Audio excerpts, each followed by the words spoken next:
Hello, welcome back to another video. Today we'll be going through which Mario Party boards from previous games are most likely to make a reappearance. There's a lot of factors that could change these rankings, like whether these boards will come from DLC or be implemented into the next Mario Party along with some new boards, like they did with Jamboree.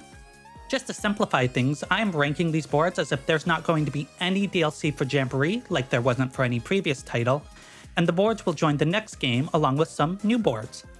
Given that we have had 7 N64 boards, I think the time has come to at the very least include the others. We've had 3 boards from the first Mario Party, 3 from the second, and 1 from the third.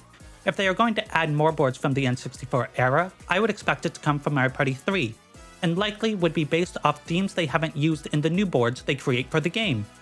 This video is going to focus on the 31 boards from the GameCube games and Mario Party 8. Eventually they may redo a DS board, but I think it's highly unlikely they do that before GameCube boards, and the board they pick will most likely just be based off theming. What boards would you like to see make a reappearance? Leave your thoughts in the comments below. And with that long introduction out of the way, let's begin.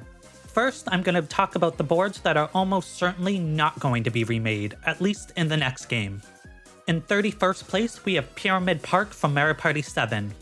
This board is different than standard boards, as players start with 5 stars each and pay Chain Chomp to ride around and hit players, stealing stars from them. There are a few boards that have similar mechanics to this one, and although I think these types of boards are not popular, I could see one of the boards making it into the next game, or DLC to diversify the game style. In my opinion, this is the worst board with this play style, as the board separates itself into 2 circular paths on the left and right. Because players are targeting each other, this means that players typically spend most of the game on one side, only diverging to escape others or to go someplace new just because they're bored. I think there are boards that better suit this style of play, and I think there are better Egyptian or desert themed boards that would be used before this one. In 30th place, we have Bowser's Warped Orbit from Mario Party 8. Similar style of play to the last board, but instead of paying Chain Chomp, you buy 2 different items that let you roll different amounts and steal different amounts of stars. I think the layout of this board better suits the style of play. I just think that there's still a better board with this dynamic. I also think that if Jamboree gets DLC, a Bowser map won't appear in it, as there's already one in the game. If we wait for a new game, it is a 50-50 on whether we get a Bowser themed board, although I do think they would remake a Bowser board instead of creating a new one. I think there are better Bowser-themed boards to pick from than this one, though. In 29th place, we have Bowser's Gnarly Party from Mario Party 4. I'm having a hard time ranking the Mario Party 4 boards, as they all look like a board game with pieces of their theme sprinkled through, as opposed to every other game that puts you directly into its theme. This could be advantageous, as it could allow NDCube to show off their design skills and transform the board so that the entire board looks like the theme. But that would also be extra work for them, and if they do select a Mario Party 4 board, I feel like they will select a board that is either really popular or has a large section of the board already set up like its theme, and this board doesn't do that. I also think there are just better Bowser boards that they could choose from if they decide to do a Bowser board. Overall, this board is unlikely to appear anytime soon. In 28th place, we have Shy Guy's Jungle Jam from Mario Party 4. Another Mario Party 4 board. Essentially, there are 2 boards that have the possibility to be selected from 4, and because I don't think they'll pick 2 boards from the same game, this board, which is standard and has a theme that also has been done better, has little chance of making it anytime soon. In 27th place, we have Castaway Bay from Mario Party 6. This one pains me, as this board is one of my favorite boards of all time, but given that they just redid Mario's Rainbow Castle, which plays very similar to this board, I don't see them redoing this board within the next game. Very unfortunate, because I think this board is miles better than Mario's Rainbow Castle. In 26th place, we have Pirate Dream from Mario Party 5.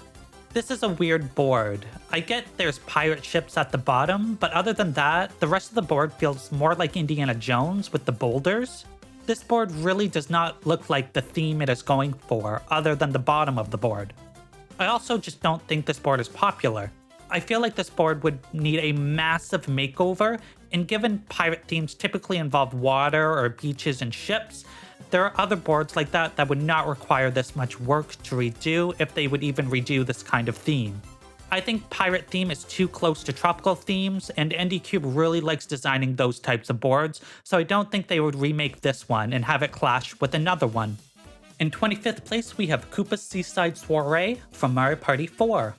I think this board has some problems with the fact that in some areas, the game decides for you where you will go.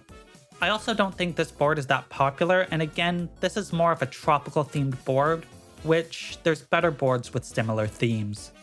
They also like to make new boards with this theme, and once again, there's only 2 boards that I think have a chance of making it in Mario Party 4. In 24th place, we have Boo's Haunted Bash from Mario Party 4. This is the final board from Mario Party 4 that I think has absolutely no chance. The board design isn't the best, it's essentially just a rectangle with some middle paths. I think there are other Boo-themed boards that offer more diversity in the playstyle, and for the last time I will say, there are 2 boards from Mario Party 4 that have much better odds of making it in. In 23rd place, we have Grand Canal from Mario Party 7. I think this is one of the most forgettable boards in the entire series. It's a standard board that is okay, but it doesn't excel at anything.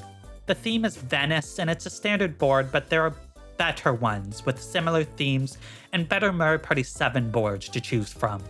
Before we move on, if you are enjoying this video and would like to see more, please hit that subscribe button. It really helps me out as we are on a journey to get to 1,000 subscribers. Thank you, and let's get back to the video. Next, we move on to boards that I feel are unlikely to make it in. These boards making it would be shocking, but I see a very narrow path in which they could potentially make it. In 22nd place, we have Windmillville from Mario Party 7. In this board, players invest in windmills, and the highest investment gets the star value of that windmill. Sounds a lot like another board that I will be talking about later. That other board that I am referencing has much better odds of making it in. The only reason I think this could is if NDQ messes up and thinks this board and the other one are interchangeable, and picks this one as its theme may fit better with other boards. I think it is extremely unlikely, as I feel like this board's theme is more likely to clash with others, but crazier things have happened. In 21st place, we have DK's Treetop Temple from Mario Party 8. Most Mario Party 8 boards play a bit different than standard boards. This one is the exception. As a standard board, I think it's meh. There are better boards with the same theme. The reason I think there is a small chance of this being selected is that it is a vertical board and designed differently than every other board, even if its theme is like others. The board is clearly based off the original Donkey Kong, which is where Pauline first appears, making this board unique in that they could add little things that tie Pauline to the board. In 20th place is Sweet Dream from Mario Party 5, a standard board that has a cake theme. I really could only see this getting selected if many boards have their themes clashed with the new boards. It's certainly not bad, but again, I think they're just more popular boards from Mario Party 5. In 19th place is Egad's Garage in Mario Party 6. Other than Castaway Bay, which has a unique reason, I think Egad's Garage has the lowest chance out of the Mario Party 6 boards. It's one of the 2 standard boards in that game, and in my opinion, I think the other is better. The only way I see this one making it in is if they wanted a standard Mario Party 6 board and the other board's theme clashes with some other board. In 18th place, we have Undersea Dream from Mario Party 5. Once again, it's not a terrible board, but they're just better, especially in Mario Party 5. I could see this getting in if they wanted to do an undersea themed board, and since this one is one of the only GameCube boards to select from, it would be selected. In 17th place, we have Neon Heights from Mario Party 7. This board is unique in that there's 3 flying chests, one of which contains a star, one some coins, and the other a creature that no longer exists. Rest in peace, Koopa Kid. They could select this board just to have a different way of playing, but I think there are other Mario Party 7 boards that are more likely to get in, and more popular boards with different ways of playing that would make it in first. Next, we have some boards that might make it in. These boards are probably not first picks, but might make it in due to uniqueness or other boards that are like them being cut for different reasons. In 16th place, we have Boo's Haunted Hideaway from Mario Party 8. Some people may like this board and some people might hate it, but it is unique in that it constantly changes. You must find King Boo in the right room to exchange coins for a star. If you reach a dead end, you go back to the beginning. Given how different this board plays and the fact that the theme of the board is not that common, it is possible that this gets selected. In 15th place, we have Towering Treetop from Mario Party 6. This is a standard board, but because this is Mario Party 6, the day and night cycle changes the board's paths, adding a bit of a twist. Given that many of the boards in Jamboree come with different types of gimmicks, this could be considered enough of a gimmick to put it in a future game. The only reason this isn't higher is that I think there are other Mario Party 6 boards that have better odds. In 14th place, we have Fair Square from Mario Party 6. The price of the stars changes during the night, and you can buy up to 5 stars at the star space that never moves. I know this board has some popularity and a uniqueness that may draw the developers into putting this into the game, but the reason I have it still only as maybe is basically wishful thinking. I don't think this board would play well in a new game if the economy problems of the new games aren't fixed. I would hope that they would try and fix the economy before putting in a board that drastically relies on a solid economy to be good. I also think there's other boards that step on this one's themes that are more likely to get in. In 13th place, we have Bowser's Enchanted Inferno from Mario Party 7. This board is a standard board but has a gimmick. Every so often, or when Bowser time happens in Mario Party 7, the island with the star sinks and any player on that island goes back to the start while the star moves. This board has all the criteria the new boards in Jamboree have, a solid gimmick that changes things up while keeping the game relatively simple. I think that a Bowser board being added into the next game is basically a 50-50, and I believe this would be the second most likely Bowser board added, which is why this is in the maybe section. I'm gonna do these next 3 together. In 12th place, we have Future Dream. In 11th place, we have Toy Dream. And in 10th place, we have Rainbow Dream, all from Mario Party 5. As well with all Mario Party 5 boards, these boards are standard. Basically, they are all here because while I think there is one more board from 5 that is more likely, if that board does not make it in and they want a Mario Party 5 board, it will be one of these 3. It could be Future Dream, as it is a theme that is not done as much in the GameCube and post-GameCube era, making it a little different. Toy Dream is also a little different for its theme, and in my opinion, is one of the best standard boards of all time. Rainbow Dream could also be selected, as it is quite popular, like Toy Dream, and the circular motion and rainbow paths give it a slight gimmick in a game that doesn't really have any gimmicks in their boards. Next section I'm going to talk about is the On the Cusp section. This section is basically filled with maps that would be selected if the favorites to be picked are not selected. Essentially, these maps probably will just miss the cut unless there's a reason one of the favorites don't make it into the game. In 9th place, we have Snowflake Lake from Mario Party 6. This may be controversial as these types of boards are not the most popular. Basically, every player starts with 5 stars, and you can pay Chain Chomp to move around the board and hit other players to steal their stars. I believe this is the best one of these boards as the layout makes it possible to follow people and get away by going inside the circle, unless it's nighttime. Although these boards aren't popular, this one could be included to create more ways to play the party mode. I think there's a more likely Mario Party 6 candidate, but if the developers want to include a board like this, it will probably be this one. In 8th place, we have Shy Guy's Perplex Express from Mario Party 8.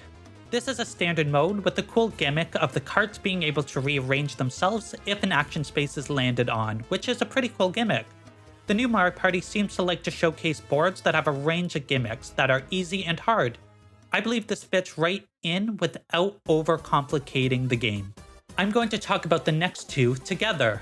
In 7th place, we have Toad's Midway Madness, and in 6th place, we have Goomba's Greedy Gala, both from Mario Party 4. If they want to include a Mario Party 4 board to start, it will be one of these 2. Goomba's Greedy Gala is likely the more popular choice and probably has better odds, as the wheel in the middle is an interesting gimmick that has a workaround by paying more to better your odds.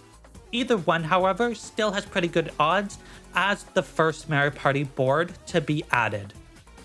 In 5th place, we have Goomba's Booty Boardwalk from Mario Party 8. Basically, get to the end of the linear board to get a free star. You can pay dolphins differing amounts based off your placement to take you a certain number of spaces. In Jamboree, they added an old board that was relatively easy to play and a board that had a bit more difficulty to it.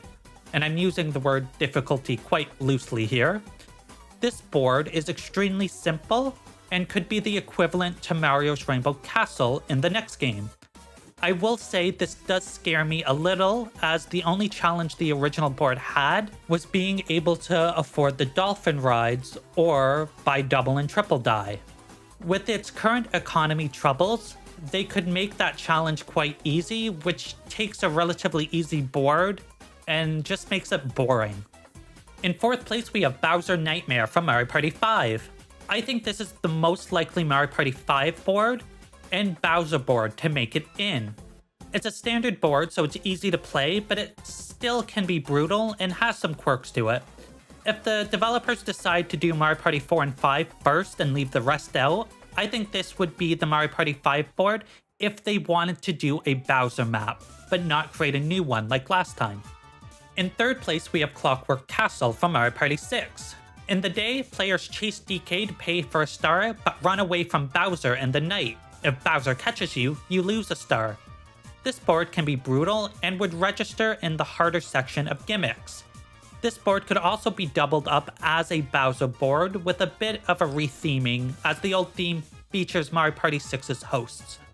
If one of the favorites does not make it into the next game, I believe this board would most likely be the replacement. And finally, I will talk about the 2 favorite boards that I think will most likely make it into the next game if they start including boards from GameCube and Wii. In 2nd place, we have Pagoda Peak from Mario Party 7. This checks a lot of the right boxes when looking at Jamboree. It has a gimmick, the stars stay in the same place but changes cost, which is similar to the difficulty of Mario's Rainbow Castle. It also has a theme, which is mountainous and meant to be ancient China, which means it is unlikely to clash with another board's theme. Also, the fact that the stars change in price could help negate economy issues within the game. It would be a band-aid solution and they would still need to fix it, but a band-aid is better than nothing. And coming in first, I don't think it is a big surprise. If they include Mario Party 8, it's Koopa's Tycoon Town.